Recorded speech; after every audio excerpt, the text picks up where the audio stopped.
people doing marketing and branding and saying, hey, we're here to help, here's some resources, and the next consultant group does the same thing. And so we've got this proliferation of all of this content, and it makes it impossible for instructional designers. So we need like the good housekeeping seal of approval stamp, and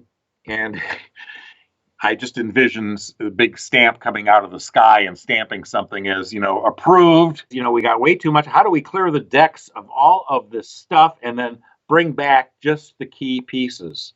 There's too many resources. So I think a huge benefit to the field would be to gather, as a professor, you gather other professors and you go through, you do a little needs analysis to say, what's the performance we require of our people? We need them to be able to do it quick and dirty, and we need to be able to do it more rigorous and perfect, towards perfection.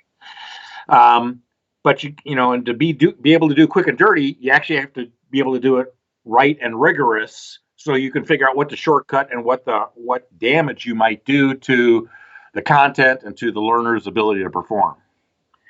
Because you might decide, I can't shortcut anything, I've got to do it, full blown, because it's a high risk situation. Because they are venturing into some unknown area, and if they have any expertise and pride in themselves as being competent, they're going to open a door that says, welcome to the world of immediate incompetence, you fool, come on in. Because that's what we're asking them to do, because they're scared, fearful of how they're going to look. So we need to, one of the first things I think you need to do is figure out, is your client willing or not? And if they're fearful of this, what's your path forward to reduce, or you're not going to eliminate it, but how do you minimize that fear factor for them? How do you take over a lot of the burdens? How do you say, I'll be responsible for this, I'm going to do it this way, you're my source, my SME, I'm going to pull content from you, and if this sucks, it's on me, not you. And here's where you can sign, I'm not sure about this guy, but I'll go ahead with it. And you can sign off now and feel comfortable that you got a CYA document, that this wasn't your idea. Because if you're fearful, you're going to just dig in your heels. But if I can reduce all of that fear and take on the risk myself, and as a new person, this would be scary for me too, right? To say, I'll take the bullet should anybody start shooting. So that first interaction with so that's what I would call project planning and kickoff. That's my first phase of all of my methodologies, is project planning and kickoff, which means talking to the requester, figuring out who all the other stakeholders are, talking to them in one group or separately, because it can happen all different ways, and how to then immediately craft a project plan that says, here's how we're going to go forward. Here's what I'm going to do. Here's what you're going to do. Here's what we're going to do together. And let's put this on the calendar. And now we have a plan. And now the instructional designers, if they had templates, because too many people spend too much time tweaking templates. In my own organization, I created them all. I said, you're going to use these. If you use anything else, you're going to do that on your time, and I'm not paying for it. But so if you can create a process model and create some scripts or job aid-ish kind of things for people to use, even if it's just a checklist of say this, say that, say this, say that, to provide some guidance. But the front end, I think, would be the scariest part, because once I got a professor agreeing to work with me to help them convert their content, and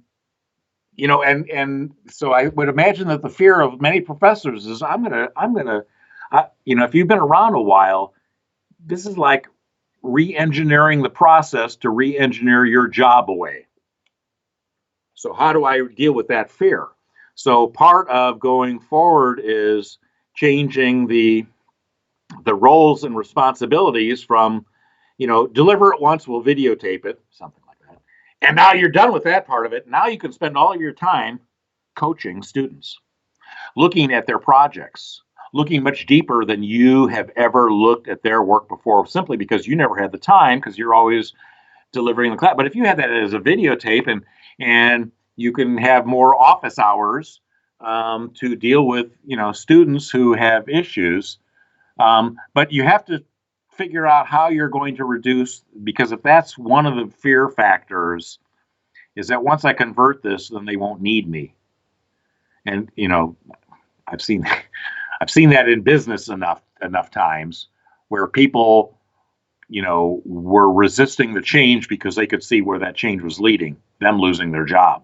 And so they really resisted very, very hard. So you could, unless the company could tell them, yeah, we're going to eliminate this job here, but we're going to move you over to here. And this is the cool job you're going to have. And go over and visit those people later on today and see what that's all about. But this is going away because we can automate this or whatever. And I think that, so I'm guessing that on the customer side, the supply side, the ISD, they have to contend with somebody who's very fearful, unsure about all of this. And that the spectrum is, stubborn resistance to, skeptical, somewhat semi-skeptical willingness to, play. And so if you're dealing with all of that, once you got both of them at the same place, you go forward, using the same process, the same templates and all of that, and convert their content. But I think that I, as an instructional designer, need to know, well, what's kind of like the top 2 or 3 or 4 mastery models of what that might look like.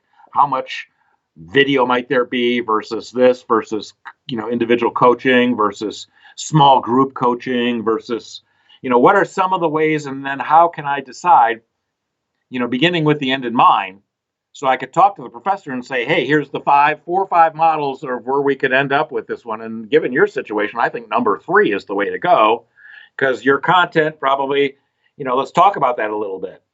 And if you want to ask about the other ones, but let's have a target where we're going to convert, we're going to create X number of videos, smaller chunks, not the 90-minute, video that you're typically getting in a class situation. It's been a while since I've been in college, so they used to be 60 minutes and 90 minutes and 2+ hours for labs. But so I would think that, if you can kind of map out a process, create some templates, create an end state set of templates, go to, and could somebody tweak that and create a derivative of model 3? Sure. Or maybe no. Maybe we don't need that now. This is all emergency stuff, so no tweak in the templates. Take the content, put it into one of those 5 or whatever we come up with, and help convert that content. That's the shortcut emergency. Let's get it moved over there, because we're not going to have face-to-face classrooms this fall. So this is all gearing up for that. So then the longer term plan can be, so how do you actually begin to use the technology that's available? How do you, so I think a phase 2 is, once you get the quick and dirty process put in place and you get, the majority of your stuff converted, then the next thing is, has what we just created, is that the end state or is that an interim state? And what ideally are we going on? Now, that's a long-term thing. So I would have professors like you working on what's that long-term state look like? And maybe there's 12 different models of what things look like.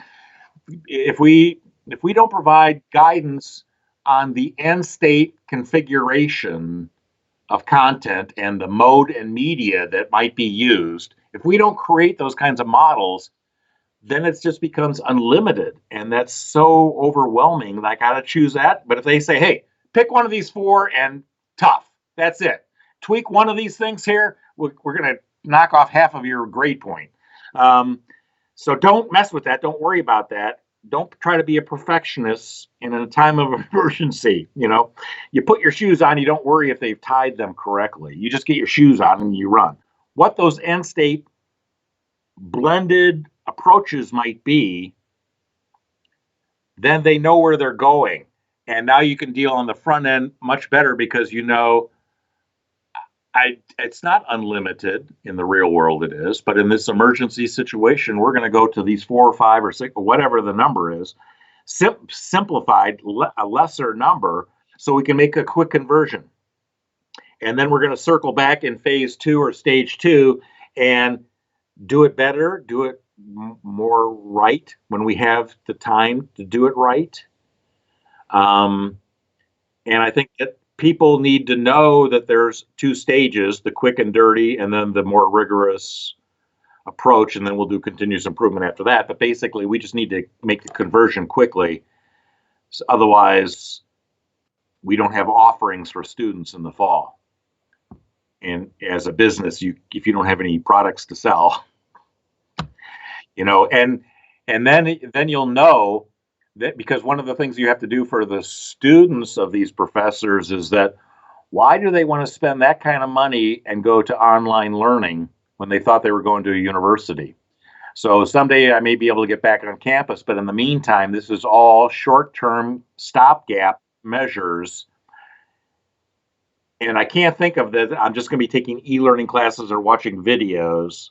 I've got to see that I'm going to get some better guidance from the instructor or assistants or whatever. So that's, yeah, anyway.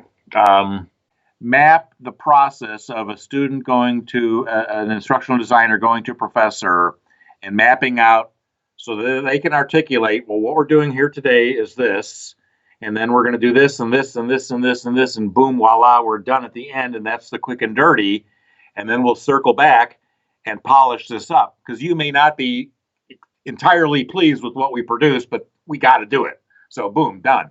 And that allows the professors to feel like, okay, if it's not good enough, perfect enough the first time around, I have a chance to change it because I don't want to be embarrassed. And I'm fearful of this because I don't know how any of this works, and I'm not comfortable with the technology.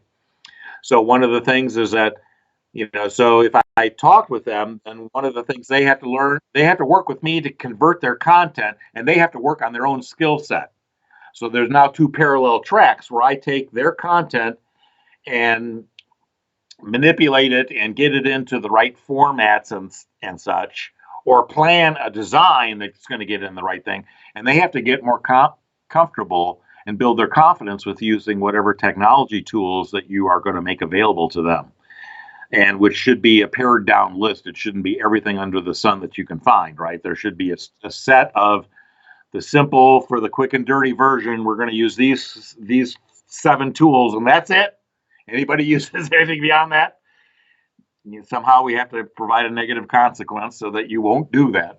But we can use other tools later on, and maybe there's more freedom, and you can use anything that you want in the second stage. But in the first stage, we got to keep this relatively simple and make a conversion that's going to work. And we have to convert the content. We have to convert our what are our learning objectives? How do we actually evaluate whether students have mastered the learning objectives? Do we use a problem-solving team approach, or is it a test, a fill in the blank and multiple choice and blah blah blah? And so, depending on what I'm trying to teach, one is going to be the right way to go, because it's too early. They're too early in the learning curve to go into some problem-based thing here. They'll be stumbling around, and that's frustrating, and we don't want that. So how do we incrementally build them up, their confidence and their skills, to a point to where they can do that problem-solving training? And I would have gone from defining those end states, and then talking about on the very front end, when the instructional designer goes and meets with the professor, those first visits or two, they have to test out, where's this professor coming from? Are they, what end of the spectrum are they on, or are they in the middle? What do I have to explain to them about how we're going to go forward? How I'm going to go forward with their content and help them convert it? How they're going to go forward in a parallel track and develop their own skill set in this? Given it's fearful, maybe they need more one-on-one coaching before they enter any kind of of course, there is no classroom experience, but there could be a virtual thing, and I can still embarrass myself virtually, just like in a classroom. So maybe I need to be brought to a point with some one-on-one coaching, direct instruction, to help me master some of these tools, so as I go in and practice and get feedback, I don't feel so damn foolish because I've never done this before. besides being an instructional designer, is you have to be kind of a therapist and cull out, what are the feelings and fears that people might have, trepidations about going forward. Because if we know what these end states are, what concerns do you have? We need to give people the language to use to pose to their target. So what concerns do you have? What would you be worried about? We have these offerings to help you come up to speed on how to use, Zoom or whatever. And, so either I or we have people dedicated to help you initially.